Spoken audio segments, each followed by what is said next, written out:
Designer Hub。 はい、では最後のエピソードはい章に入ります。デザインとは何か論争、まとめの章でもあるんですけども、いろんな人にとってのデザインとは何かっていうのを、そうなんかね面白いなって思って、でもなんか自分で書いといてあれなんですけど、デザインとは何か論争じゃなくて、デザインとは何かオーギーだなと思ってますね。そうだね。なんか別に争ってないかなって思ってまあたまにさ、なんか争ってるような発信投稿も見られると思うけど、 VS ではないのかなって思ってて、どっちがなんかいい感じのこと言えるかって意味では VS だけど、座布団もらえるかどうかの話ですよ。あ、そうそうそう、並べてみたけど、いやなんかね、スティーブ・ジョブズさんとか、これねキャッシュのピキチさんのツイートからちょっと引用させていただいたんですけど、ちょ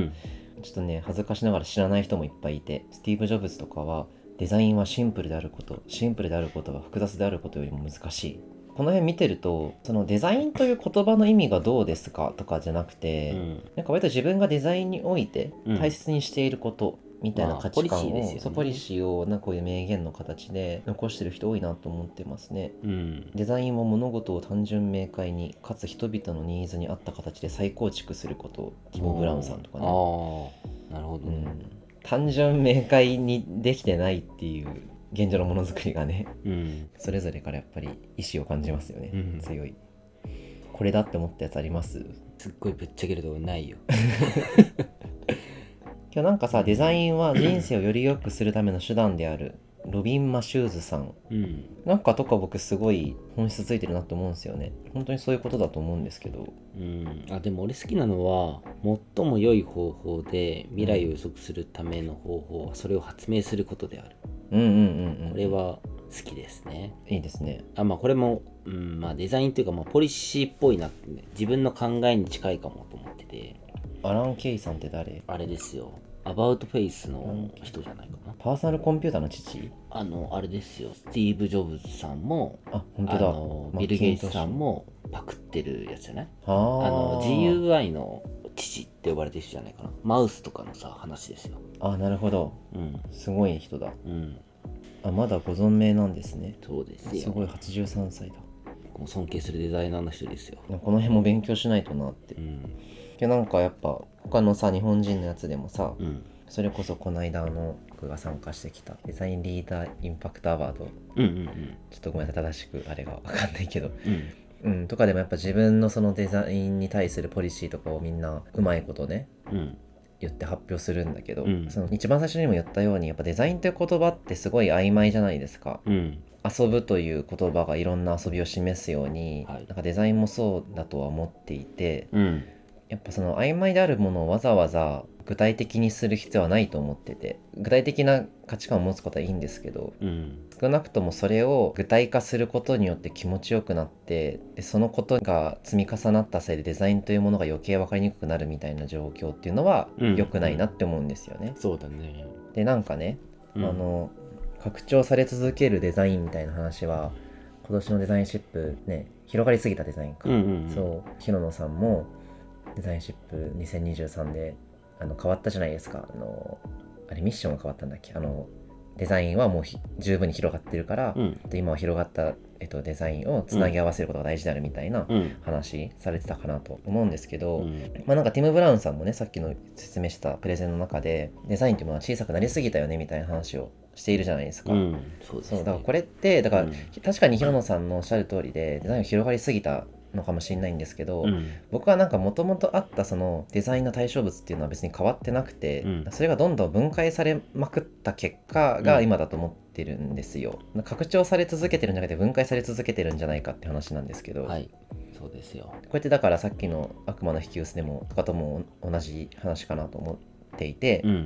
分業がさこの20世紀のものづくりの中ですごい進んで、もともとはさ一人の人が、椅子のデザインも考えて、それをどうやって広告に載せるかも考えて、材料も考えて、塗装もしてみたいなところだったんだけど、それがなんか木を選ぶ人、色を塗る人、形を決める人みたいな、広告作る人みたいな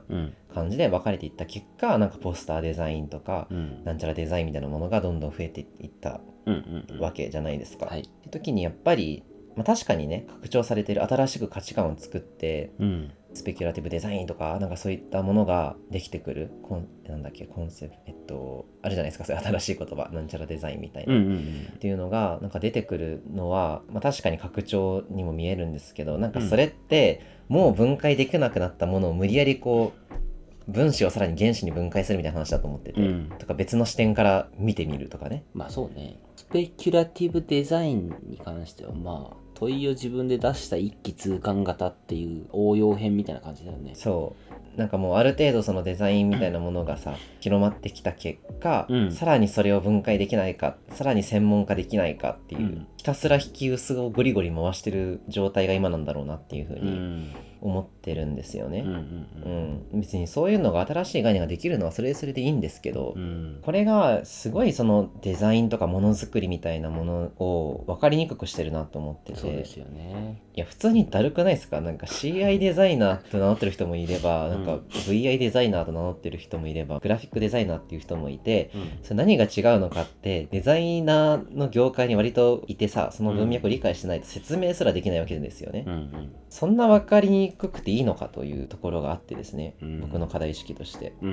これがやっぱどんどんそのブラックボックス化につながっていくし、なんかデザイナーはすごいんだみたいな、ましてや経営までもできるデザイナーっていうのは本当に希少なんだ、すごいんだみたいな、どんどん神格化して、そんな多くはないと思いますけど、なんか名前だけの CDO と CXO が誕生しその名札振りかざしてなんかね名声を得てみたいな、特別化されて崇拝されてみたいな、そうやって、その理解できない生き物デザイナーとして僕らが扱われている限り、絶対大衆的にさいいものづくりが広まることってないと思ってて、そうですよ。やっぱこれが結構ティム・ブラウンさんのやろうとしたことのさ限界だったと思うんですよね。そのいいんですけど彼のやってくれてることはすごい、そこをどう広めるかとかどう振動させていくかっていうのをまではやりきってないですよね。だから彼もすごいテストしてるんだろうなって僕は思ったんですよ。今テスト一旦回ってこの結果に落ち着いてますけど、やっぱ彼の想像通り結構難しかったんだろうなっていうのは思ってて、で彼は日本のことそんなめちゃくちゃ詳しくはないだろうからさ、ちょっとあれなんですけど、ヨーロッパとかアメリカでは一部それが成功してるとこもあると思うんですよね。けど日本ではそうではなかったっていうところがすごい、なんか僕ずっと今日悲しむか怒ってるかどっちかなんですけど悲しい、良くないって思ってます。いいね、可愛く言ってね良くないよ。良くないです。どんどんその金につながる方にしかデザインって言葉は使われないっていう、なんか漆塗りデザインみたいな概念生まれないじゃないですかみたいな金になんないからなるほどね、別になんかわびさびデザインみたいな概念って別に生まれないじゃないですか、日本の古き良きわびさびという文化を大切にしたアプローチで物を作りますみたいなんて全くお金の匂いしないから、そんなことよりもなんかもっと難しいカタカナ語のなんちゃらデザインの方が流行るわけですよね。それってやっぱすごそうに見えるしお金につながるからですよね。そうですよね。スペキュラティブデザイナーっているの？いや聞いたことない。でもスペキュラティブデザインに興味がありますとかっていう人はいますよね。今学んでますとか、そういうのが好きですとか。でもそこでポジション取っちゃえばさ、お金儲けしやすいよなっていうのは思ったよね。僕らが多分、そうやってさ新しい価値とか体系的なデザインの考え方とかっていうのを作るのはいいんですけど、それって仏教の話もしましたけど、権力の取り合いのためにいろんな宗派が乱立するみたいな状況とあんま変わんないと思ってるんですよ。そうだね。で個人のためになるかもしんないけど、こんなにビハインドしたこの国のものづくり環境においてそんなことしてる暇はないんですよ。そうですよね、マジで。だからちょっとそういうことやめませんかっていう話なんですけど、ちょっとすいませんね文句ばっか言ってて。大切ですよけど、声を上げることが大切です。ちょっとねなんやかんやね割と時間使って考えた話だから、あんまり X 上にも転がってないだろうなっていうこういう価値観は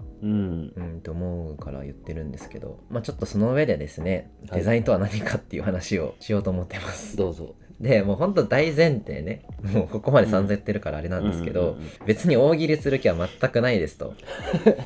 はいただやっぱ辞書的な意味は必要ですよねと、って時に僕が多分する定義というのは一番講義の意味だと思ってるんですよね。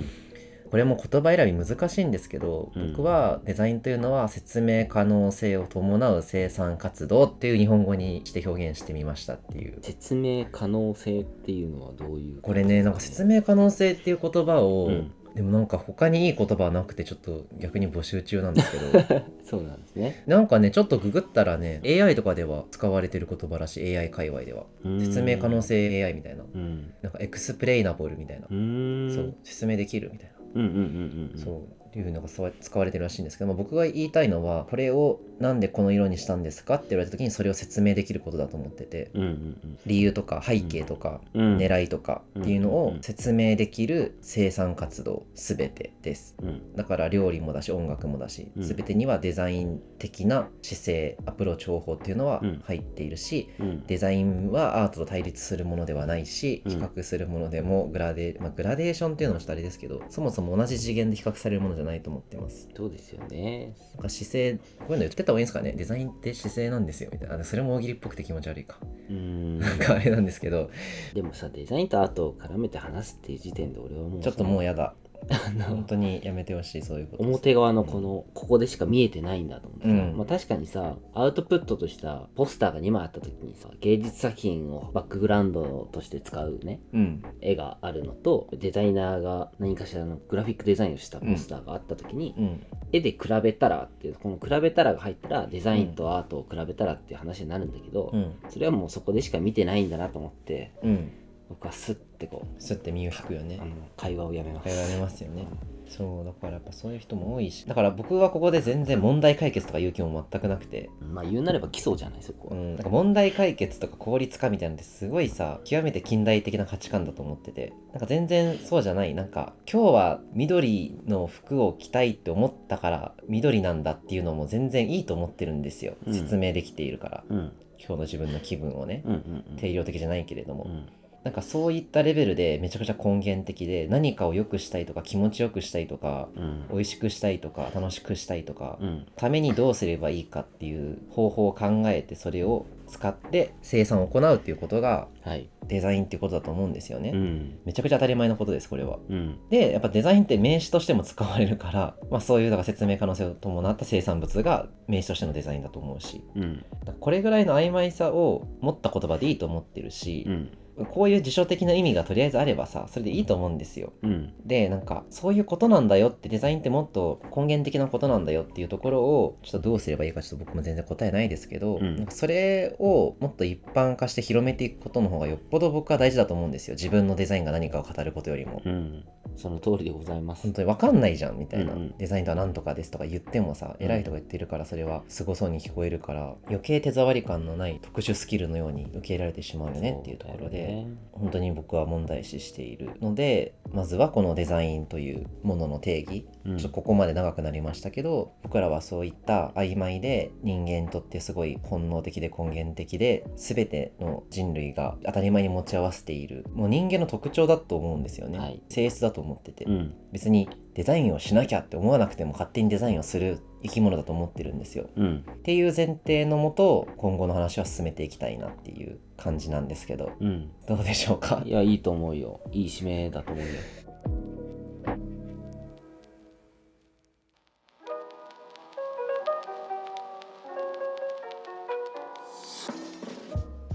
このラジオではクリエイティブの仕事に関する質問やデザイナーの悩みなど、ハイカードのこういうの知りたいとかがもしあればお便りを募集しています。宛先はコンタクトアットマークハイカードドットスタジオ、コンタクトアットマークハイカードドットスタジオ、ハイカードは HICARD です。はい、それでは今回テーマ1、デザインとは何かを話してきたんですが、どうですかね。めっちゃ笑ってるけど。いやお便りね。やっぱつぼまさんの中でお便りを求めるというのはやっぱラジオ番組としてすごく大事なあれなんですね。もう大事だよね。フィードバックを求めるっていうのは大事でもあるし、デザイン思考的なねアプローチかもしれないですよね。いやそうですよね。でもやらせはしたくない。いやマジで今時メールなんだって感じですけどね。じゃあ LINE でいいよ。LINE でも電話でもいいしね。電話でもいいしね。なんかしら何が一番いいのみんな。Twitter の DM ですね。DM 俺見ないからさ。リプライって言わないんだっけ？リプライって言うんじゃないですか。まだリプライっていうの？リプライって言うでしょ。ポスト返信をポスト、うん、なんかくれたらなんかね、うん、ツイッター募集すればいいじゃないですか。コメントあったらくださいって、インセンティブなんかやる？いやいや、もう絶対しないです真面目にどうでしたいやすごい良かったよ。良かったけど、うん、難しいのは俺らがまあ正直ね、俺らまだペーペーなうんあれですよ、まだ会社も4年目で、で、まあ、20代30代でさ、っていう若者がこれを発信するっていうのがどうかと思うところが一つだと、それをやらせてしまっているデザイン業界はどうなのかっていうところでも、同じように考えてそれ言い続けている人もいるし、多分ずれていっちゃってる人もいるし、っていうのがまだどこかにいるかもみたいな、いろんな考えがすごいぐちゃぐちゃして喋ったって感じ。確かに、で絶対友達欲しい。そういるはず、こういうの考えて話してる人、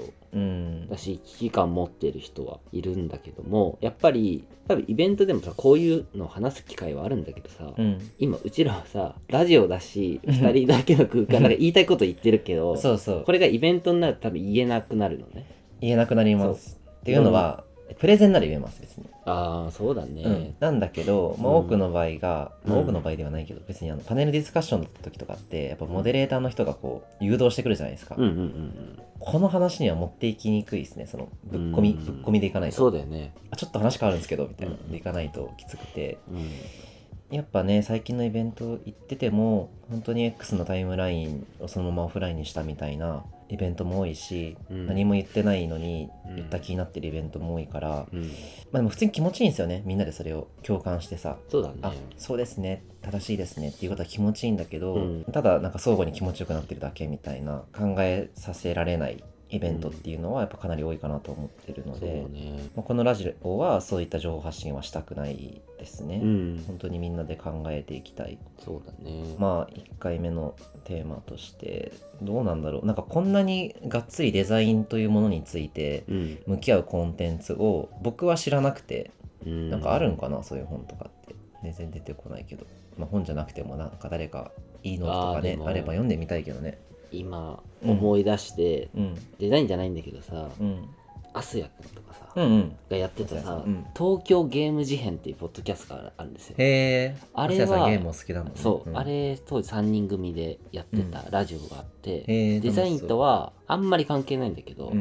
でも3人のうち2人はデザイナーやってるのね。へえ、なるほどね。でゲームの話がメインなんだけど、結構そのデザイン的な話も入ってるわけよ。ですごいそこをね追求して、いろんなゲームからいろんなゲームソフト、ハードウェア、ソフトウェアの話から、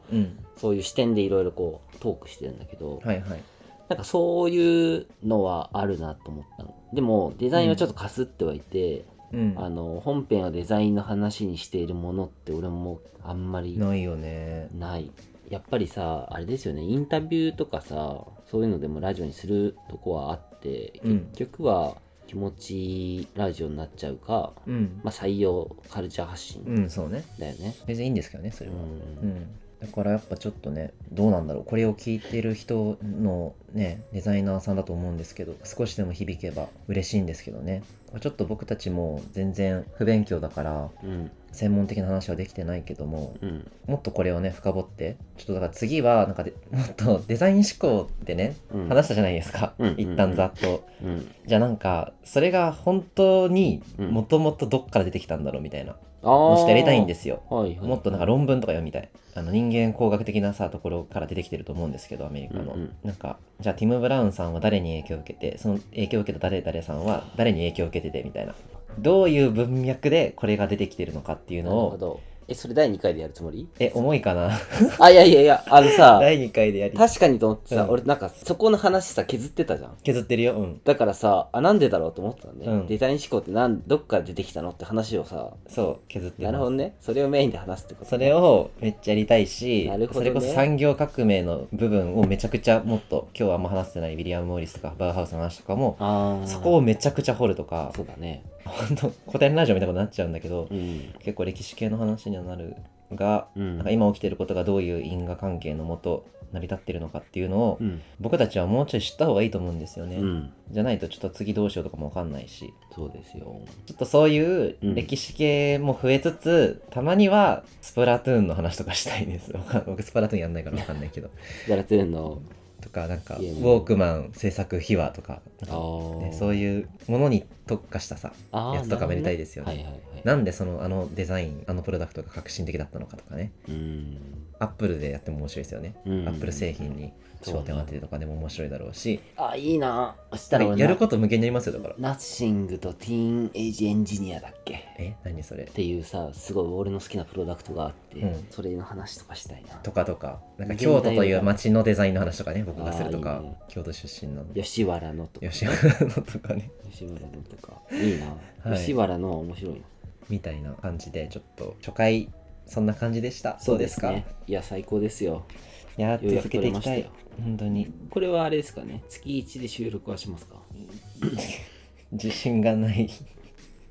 今回準備期間どんぐらい？だって本読んでた時間とか考えたら結構1ヶ月半ぐらい使ったで気がする。もそうか、なんか3ヶ月ぐらい使った気がするんだけど。まあで言うと3ヶ月か。うん。でもそれはダラダラですよ。本気でガッてやったのは 1ヶ月ぐらい。頑張って1ヶ月。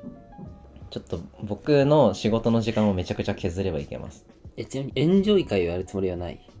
ちょっと簡単なやつでやるのはいいと思います。こたつとかわかんない。今ちょっと目についたもん。美味しいおでん屋さんみたいなトークはしないってことだね。うん、しないかも。オッケーオッケー。じゃあそんな感じですかね。はい。はい。それではこの辺ではい。デザイナーハブ鈴木雅人と北川亮でした。バイバーイ。バイバーイ。